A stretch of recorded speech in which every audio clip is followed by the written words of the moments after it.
Yes my dear students, जैसा कि आपने पिछली क्लास में जो देखा था, हम लोग आपका ग्रामर का पोर्शन लेके चले हुए हैं। इस ग्रामर के पोर्शन में मैंने पिछली क्लास में आपको आपका जो फर्स्ट क्वेश्चन है ना वो करा दिया था।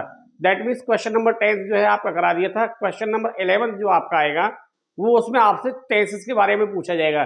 टेंसेस में आप लोगों से पूछा जाएगा, जो टेंसेस होते हैं ना उनमें आप लोगों को करेक्ट करने के लिए दिया जाएगा। करेक्ट कैसे करना है आप लोगों को, उसमें जो फ्लप्स आएगा वहां जो ऑप्शंस दिए हुए होंगे उन 4 ऑप्शंस में से एक ही आपको सेलेक्ट करना है और वही आपको इसमें फिल करना है, वही आपका आंसर होगा। लेकिन ध्यान रहे ये आपको अपनी आंसर शीट में फिल नहीं करना है, वो आप लोगों को जो फिल करना है उसके लिए आप लोगों को OMR शीट दी जाएगी और उसी में आपको ये फिल करना है। तो इसी में मैंने आपको 7th क्वेश्चन तक करा दिया था। ये अब मैं आपको 8th क्वेश्चन से शुरू कराता हूँ। इसमें आपको एक चीज और बताना चाहूंगा, यदि आप लोगों को समझ आने में कोई परेशानी आ रही है तो पहले तो ऐसा समय था जिस समय हम लोग क्या करते थे कि क्लास में जब होते थे ना तो आप सामने बैठे होते थे, आप लोग थोड़ा प्रेशर मानते थे। लेकिन अब तो वो सब चीज दूर है, आप लोग मुझसे काफी दूर बैठे हुए हो। आप लोगों को कोई भी अगर परेशानी आती है तो आप लोग कमेंट करके भेजिए। और आप यदि आप लोग मान लीजिए फिर भी नहीं समझ पाते हो तो ऑनलाइन क्लास जारी है, आप ऑनलाइन क्लास ज्वाइन कीजिए। आपको बहुत अच्छी तरह से इंडिविजुअली भी कॉन्सेप्ट आपका क्लियर करा दिया जाएगा। इसके अलावा आप जो नीचे ऐड चला हुआ है इसमें भी एक बार नजर जरूर घुमाइए, क्योंकि हम लोग पढ़ते लिखते सब कुछ करते वो किसके लिए करते हैं, बस जो नीचे चला हुआ है ये। और आने वाला जो जमाना है ना वो इसी चीज का है, क्योंकि आज इसी चीज का आनंद आप ले पा रहे हैं। अब ये तो मुझे पता नहीं आप अपने बैठ के देख रहे हैं, खड़े होकर के देख रहे हैं, लेट के देख रहे हैं, खाते हुए देख रहे हैं, किस सिचुएशन में आप ये क्लास ले रहे हैं।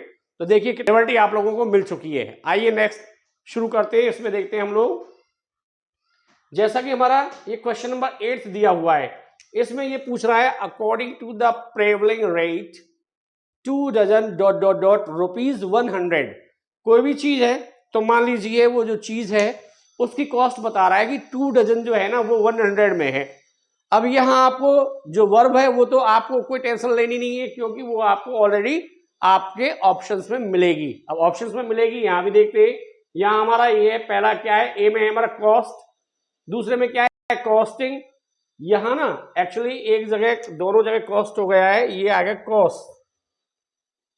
यहां क्या है हमारा कॉस्ट, नेक्स्ट हमारा कॉस्टिंग और उसके बाद में कॉस्ट, उसके बाद में कॉस्टेड।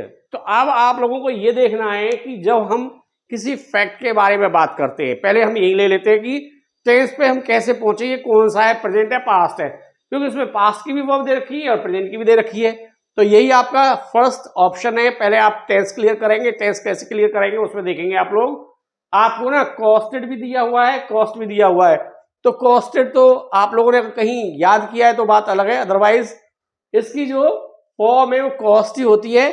और इसमें अब हमें देखना है कि इससे हमें पता चलता है कि ये हमारा फैक्ट है, और जो फैक्ट होता है ना हम उसे प्रेजेंट इंडेफिनिट इसी में देते हैं। अब आता है कि सर इसमें कॉस्ट लगाएं, कॉस्टिंग लगाएं, तो ये तो आपको क्लियर हो गया कि हमारा फैक्ट है। इसमें हमारा एक ऑप्शन तो कॉस्टेड खत्म हो जाता है, दूसरा हमारा कॉस्टिंग खत्म हो जाता है, क्योंकि हमें पता चल जाता है कि ये हमारा प्रेजेंट इंडेफिनिट ही है और इसी में हम इसको बनाएंगे। कॉस्टिंग तो हमारा कंटिन्यूअस में आता है ना, तो ये तो आप लोगों को पता है। अब यहां हम देखते हैं इसे, अब इसमें कॉस्ट या कॉस्ट ये दो है, इनमें से हमको सेलेक्ट करना है। अब ये कह रहा है कि 2 डजन। अब देखिए 2 डजन आप लोगों को पता चलेगा कि भाई 2 डजन दिया हुआ है, ₹100। अब यहां आपके हिसाब से क्या वर्ब आनी चाहिए, तो यहां आप लोग ये जान सकते हैं कि भाई अगर सिंगल होता, जब हम सिंगल की बात करते तो क्या आता, हमारा कॉस्ट आता। और जब सिंगल से ज्यादा है, वो 2 डजन की बात कर रहा है, तो यहां क्या आएगा हमारा, अब आप लोगों को पता चल जाना चाहिए। तो आइए आपका जो आंसर वो कौन सा है, सी, यही आपका आंसर करेक्ट है।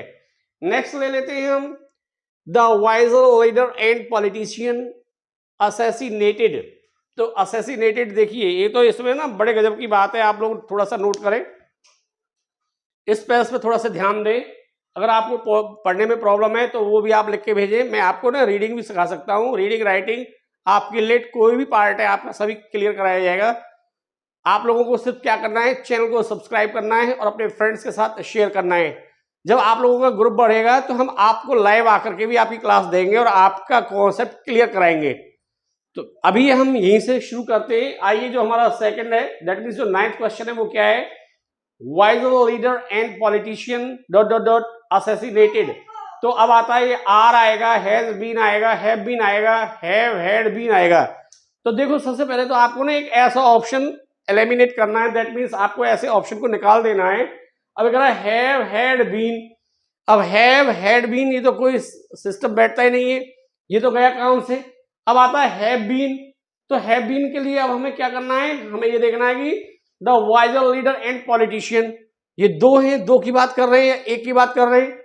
जब हमारा आर्टिकल द जहां लगा होता है, दैट मीन्स वही इंसान आगे वाला होता है। ये आपने आर्टिकल्स जब चैप्टर पढ़ा होगा तो समझा होगा, नहीं समझा है तो फिर मैं आपसे कह रहा हूं आप लोग ज्वाइन बटन पे भी जा सकते हैं, वहां ज्वाइन कीजिए, अदरवाइज आप ऑनलाइन क्लास ज्वाइन कीजिए और इन सब चीजों को डिटेल में समझिए। तो कह रहा है the wiser leader and the politician. अब इसमें आता है आर, आर तो जब आता है जब हम दो के बारे में बात करते हैं। अब एक कह रहा है हैज बीन और एक कह रहा है हैव बीन, ये आपको पता चल गया। तो इसमें अब आपको ये पता चलना चाहिए यहां आपका राइट आंसर क्या है। तो मैंने आपको बताया है ना, हैव कब आता जब एक से ज्यादा की बात कर रहे होते, लेकिन यहां एक ही आदमी है, द वाइजर लीडर, जो बुद्धिमान लीडर है ना, और वही क्या है, पॉलिटिशियन है। तो इसी की बात कर रहे हैं, इसलिए हमारा क्या आएगा, यहां पर हम लगाएंगे हैज बीन। ये आपको यहां समझ में आ गया। अब ले लेते neither of the paintings dot dot dot sold. तो have been sold, were sold, are sold या वो सोल्ड। तो देखिए सबसे पहले तो इसमें ये देखना है कि आप किस टेंस के बारे में बात कर रहे हैं, इसको कैसे जाने, इसको कैसे पहचाने।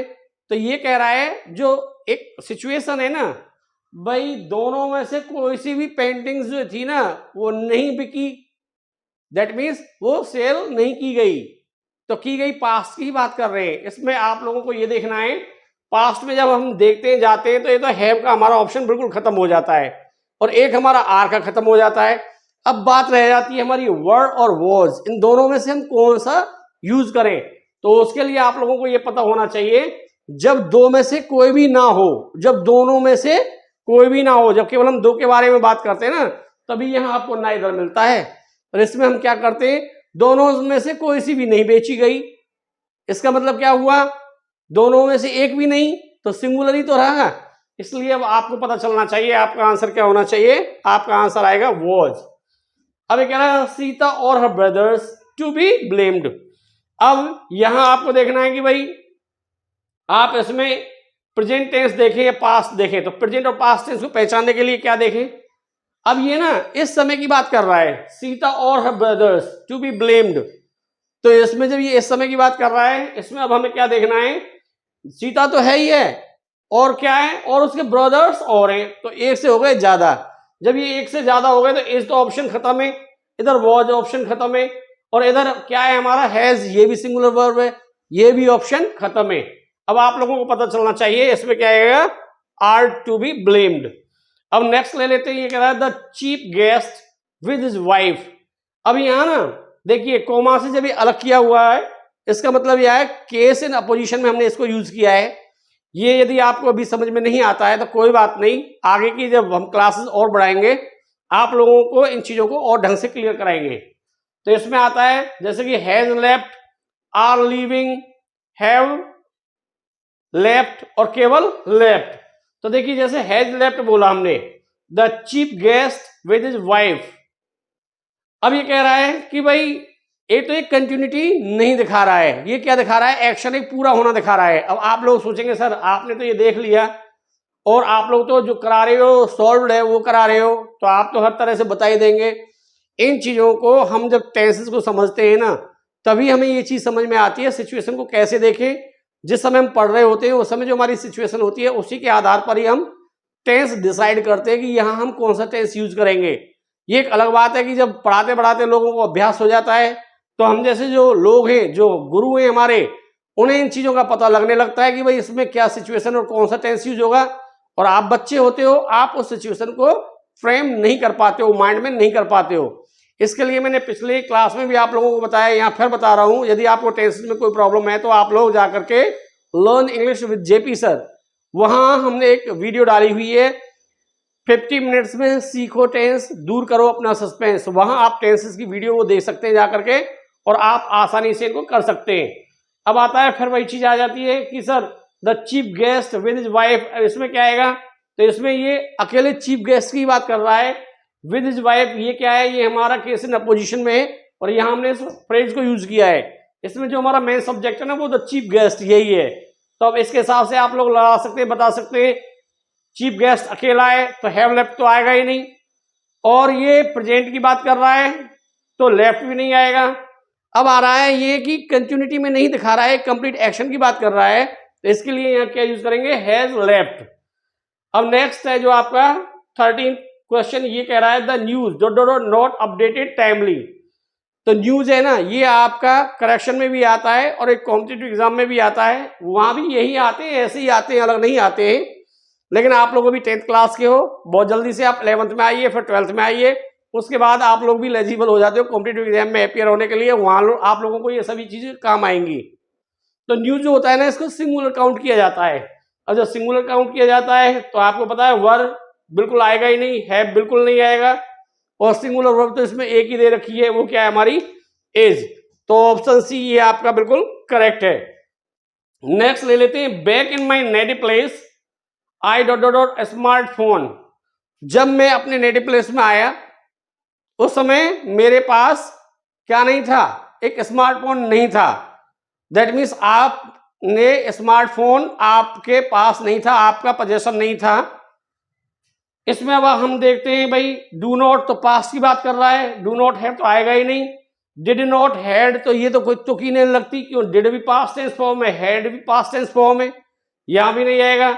और डू नॉट हैड जो ये हमारा फोर्थ ऑप्शन है, ये भी बिल्कुल इम्पॉसिबल है, क्योंकि डू नॉट के बाद में तो क्या आएगी, वी फर्स्ट आएगी। और यहाँ जो ये हमने लगाया हुआ है, ये क्या लगाया हुआ है, जो हमारे हैड है, ये क्या है, ये अगेन पास्ट टेंस फॉर्म है, जिसको third form past tense form के नाम से आप जानते हो, बोलते हो। तो यहाँ आपके पास सिर्फ एक ही ऑप्शन बचता है, और वो ऑप्शन क्या बचता है, वो बचता है डिड नॉट हैव। ये आपने अच्छी तरह से की है, आपको कितने समझ आए ये आपको अच्छी तरह से देखने हैं। नेक्स्ट क्लास में फिर आता हूं और आपको आगे कराता हूं।